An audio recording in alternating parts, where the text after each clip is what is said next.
Baik, bismillahirrahmanirrahim. Assalamualaikum warahmatullahi wabarakatuh. Dan halo seluruh pemirsa setia Education Talk Universitas Bosowa dimanapun kalian berada.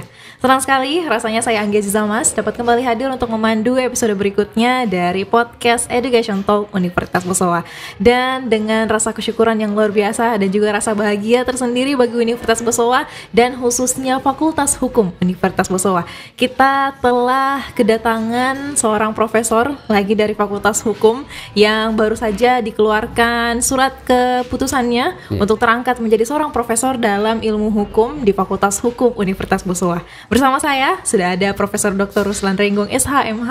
Terima kasih banyak Prof sudah bergabung bersama kami pada hari ini. Sama-sama. Assalamualaikum warahmatullahi wabarakatuh. Selamat sore.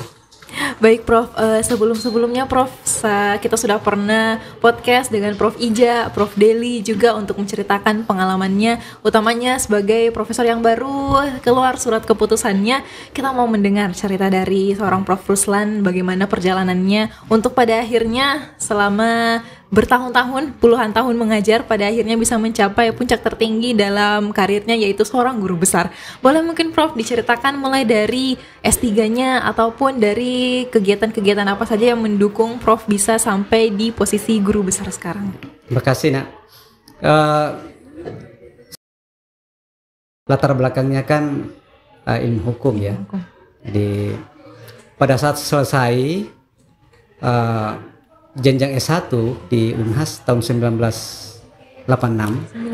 Ya, waktu itu kan dibuka ya universitas baru di Makassar, yaitu Universitas 45. Nah, waktu itu dibutuhkan tenaga edukatif ya. Salah satu fakultas yang dibuka pada waktu itu di Universitas 45 adalah Fakultas Hukum ya. Jadi waktu itu ya mendaftarlah sebagai calon dosen ya. Dan alhamdulillah diterima, dan sejak itu membina karir sebagai dosen di Fakultas Hukum Universitas 45. Kemudian seiring dengan berjalannya waktu, maka pada tahun 1991 saya melanjutkan pendidikan S2 ya juga di Unhas, dan selesai tahun 1993. Setelah itu kembali jadi dosen ya, mengajar, dan nanti 2005 ya, baru mengikuti lagi pendidikan jenjang S3 juga di program pasca sarjana Unhas. Dan memang karena latar belakang saya ilmu hukum, maka saya juga mengambil spesialisasi di bidang hukum ya, khususnya hukum pidana. Baik Prof, jadi untuk sekarang yang Prof digeluti atau bidangnya khususnya itu di bidang tindak pidana ya Prof? Jadi hukum pidana hukum ya. Pidana. Lebih khusus lagi hukum acara pidana. Hukum acara pidana. Sesuai dengan surat keputusan Menteri kemarin tentang pengangkatan dalam jabatan profesor itu, saya diangkat dalam bidang ilmu hukum acara pidana. Hukum acara pidana. Baik Prof, untuk mencapai tingkat guru besar setelah mencapai di jenjang doktoral di tahun 2005 sampai pada 2010 selesainya, dan sekarang di tahun 2023 Prof butuh karya tulis apa Prof yang sudah pernah diterbitkan selama itu sehingga pada akhirnya terangkat untuk menjadi seorang guru besar? Nah, kebetulan ya sewaktu jadi dosen muda ya, itu punya hobi menulis ya bersama-sama dengan almarhum Prof Marwan Mas ya. Jadi kami dulu itu sangat aktif mengisi kolom-kolom rubrik hukum ya di harian lokal ya, Pedoman Rakyat, kemudian Fajar, bahkan Prof Marwan sempat menulis di Kompas, saya sempat juga menulis di Harian Nasional Pelita waktu itu ya.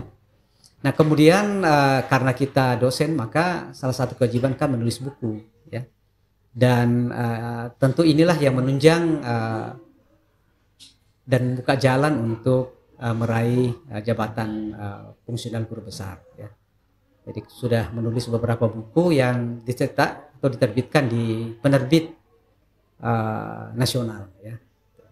Jadi ada 4 buku saya yang diterbitkan di penerbit Gramedia Group ya, Jakarta. Kemudian ada beberapa juga buku yang diterbitkan di lembaga penerbitan Universitas Bosowa. Dan ini tentu sangat menunjang untuk meraih jabatan guru besar. Selain itu ya, karena yang menjadi kunci ya dalam pengusulan guru besar itu adalah jurnal internasional bermutasi ya. Dan alhamdulillah juga sempat menulis 3 paper ya yang diterbitkan di jurnal bermutasi Scopus ya. Dan itu ya tentu yang menjadi penentu karena untuk pengurus pengusulan jabatan fungsional guru besar itu harus memiliki tulisan yang diterbitkan di jurnal bermutasi khususnya di Scopus ya. Betul Prof, apalagi selepas ayahanda Prof Marwan 4 bulan yang lalu meninggalkan kita, untungnya sekarang sudah ada sosok Prof Ruslan lagi yang menggantikan posisinya untuk menjadi guru besar di Fakultas Hukum Universitas Bosowa. Semoga nanti menyusul lagi betul Prof. Rekan ya yang sementara juga mengusul untuk jabatan guru besar ini. Iya, kita doakan semua dosen yang ada di Universitas Bosowa yang sekarang sementara mengurus, semoga dilancarkan semua jalannya untuk bisa meraih tingkat guru besarnya. Amin. Baik Prof, untuk karya tulis yang Prof buat yang bereputasi Scopus tadi itu, kalau saya dengar, kalau saya tidak salah Prof, judulnya adalah Scientific Crime Investigation. Sebenarnya ada kaitan di situ ya. Jadi yang terakhir saya tulis itu mengenai restoratif justice ya. Ya, tetapi ada kaitan dengan scientific crime investigation ya. Karena ini kan masuk dalam lingkup keahlian ya, saya ya, itu hukum acara pidana ya. Jadi scientific crime investigation ini adalah salah satu ilmu yang membantu ya dalam proses pembuktian ya, karena kan dalam hukum pidana itu yang diutamakan itu adalah pembuktian ya. Tidak bisa kita berasumsi harus membuktikan ya. Kalau misalnya ada yang untuk jadikan tersangka ya harus ada bukti yang kuat kan, apalagi kalau sudah sampai ke pengadilan tentu harus hakim berpegang pada bukti yang kuat itu ya. Jadi betul ya, ada kaitan dengan scientific crime investigation. Betul. Boleh lagi Prof sedikit diceritakan atau kita kulik kembali soal karya tulisnya Prof yang mengantarkan Prof untuk menjadi seorang guru besar yang restoratif justice tadi itu ya Prof. Jadi begini ya, di dunia ilmu hukum ya, hukum kita ini ya, ini kan kalau kita mempelajari ya sejarah ya hukum, terutama hukum pidana, itu kita sebenarnya mewarisi sistem hukum pidana Belanda ya. Karena waktu Belanda menjajah kita, mereka juga memaksakan hukum pidana mereka diberlakukan ya.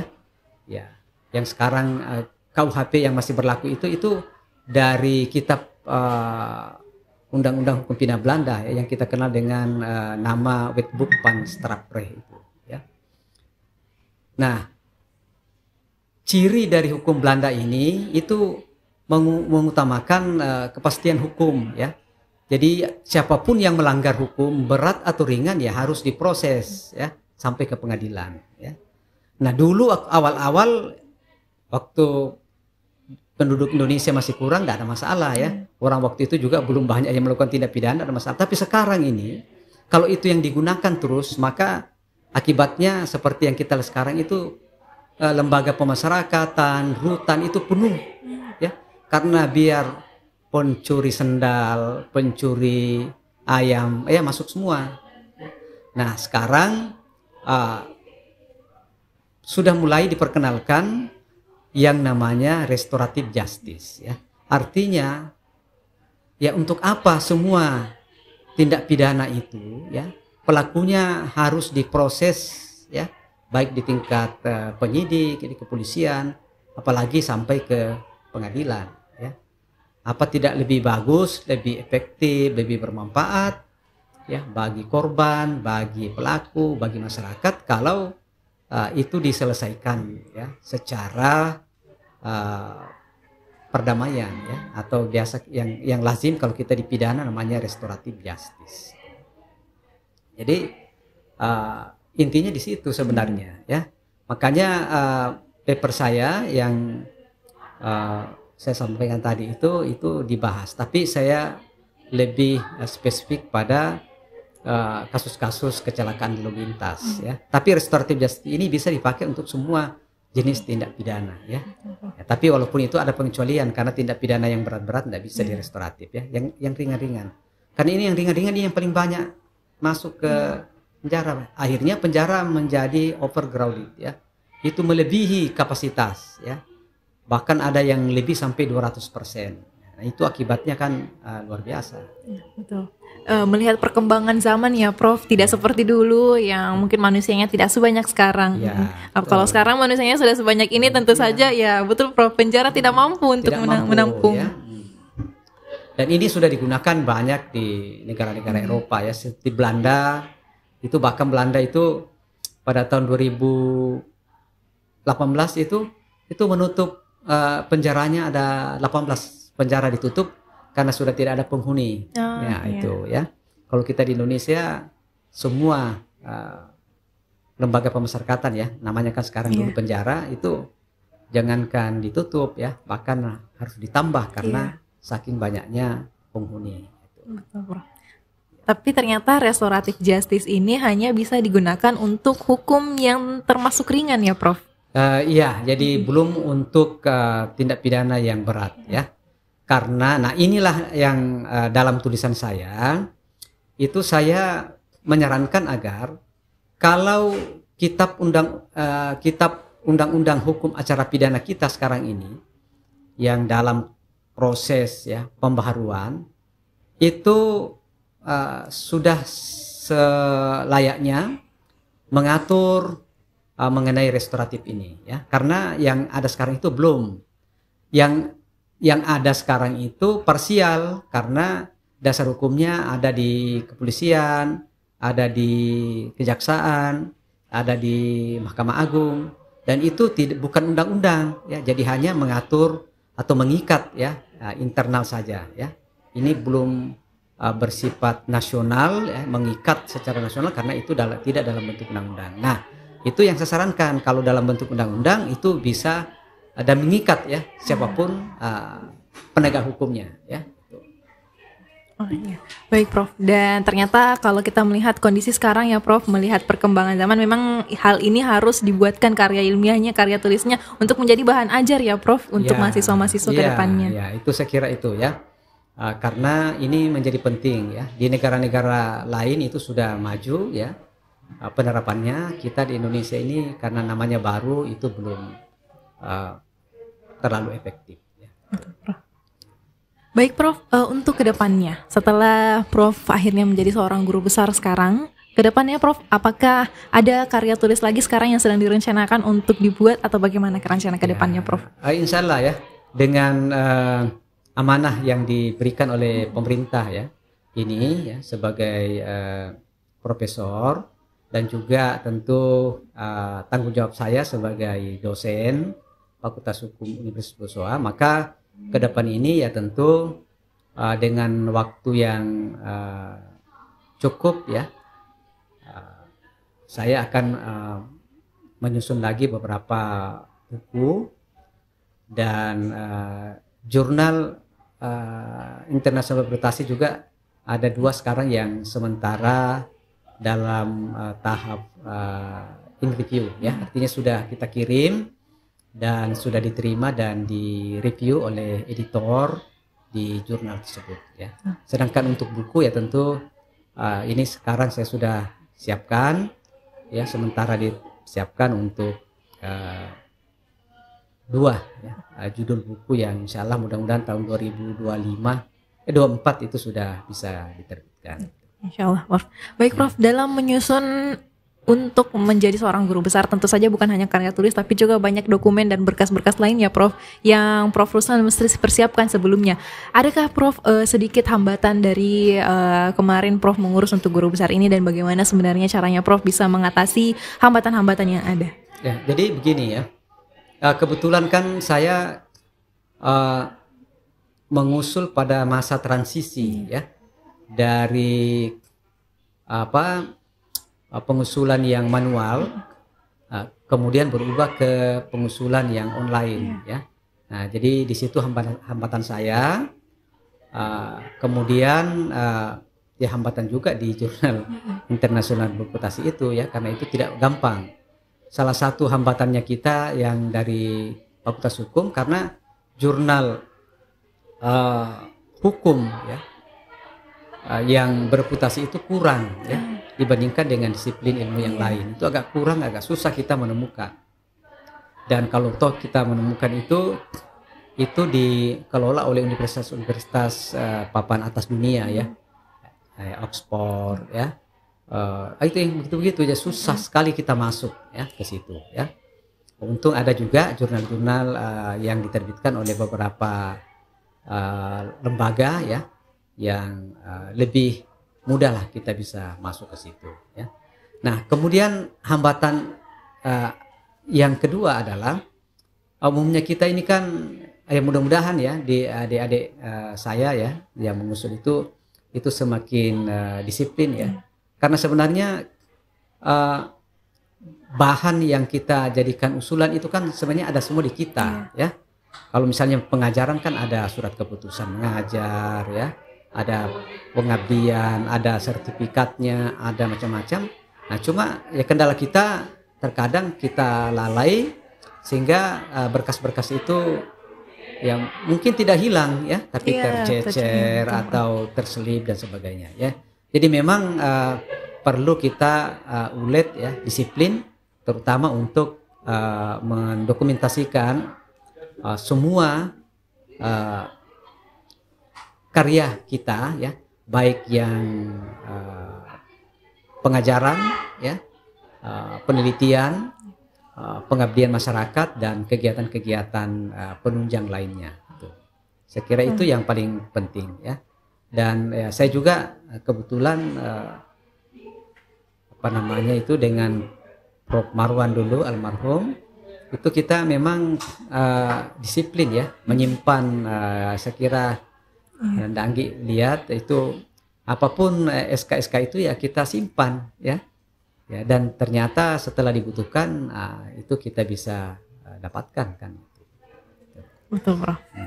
Tentunya juga dukungan dari keluarga ya, Prof. Dukungan dari keluarga dan kolega, teman-teman sejawat membantu hingga pada akhirnya di tahun 2023 ini kita sudah hampir memasuki tahun ajaran baru ya, Prof. Dan untungnya di tahun ajaran baru ini Fakultas Hukum Universitas Bosowa sudah menemukan kembali sosok profesor yang akan melanjutkan perjalanannya ke depan. Jadi memang untuk pengusulan guru besar ini itu tidak bisa kita jalan sendiri ya.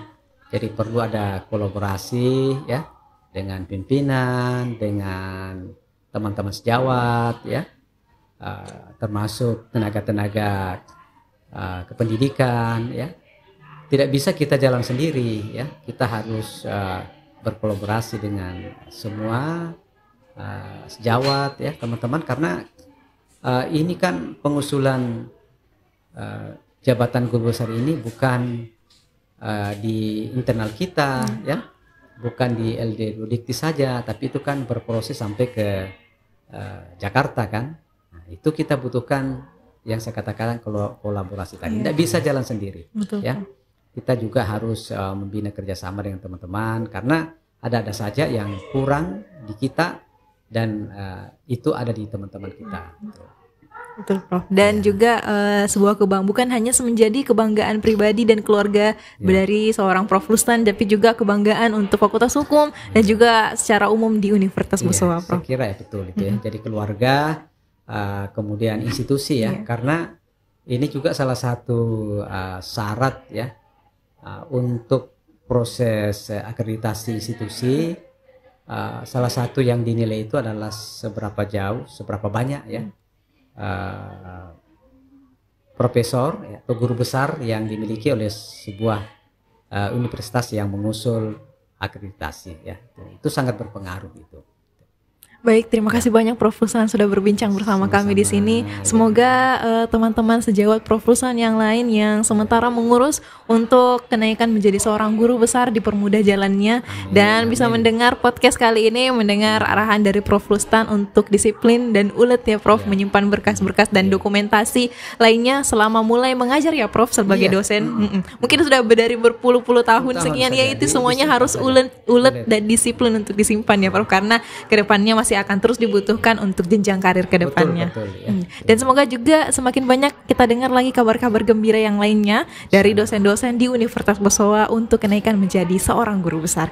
Baik, terima kasih banyak Prof sudah bergabung bersama kami, dan terima kasih juga teman-teman sudah menyaksikan podcast Universitas Bosowa. Kalau masih ada konten yang ingin kalian lihat, boleh silahkan diberikan sarannya di kolom komentar YouTube ataupun di akun Instagram Universitas Bosowa. Dan jangan lupa pendaftaran Universitas Bosowa ini sudah buka teman-teman. Tahun ajaran baru 2023-2024, dan kalau kalian memang mau melanjutkan pendidikan di kampus tercinta kita ini, silahkan datang ke ruang marketing atau membuka website PMMB Universitas Bosowa. Semua informasi terkait dengan pendaftaran lengkap tertera di situ. Silahkan teman-teman lihat dan cek langsung. Terima kasih banyak sudah menyaksikan. Billahi taufiq wal hidayah. Assalamualaikum warahmatullahi wabarakatuh.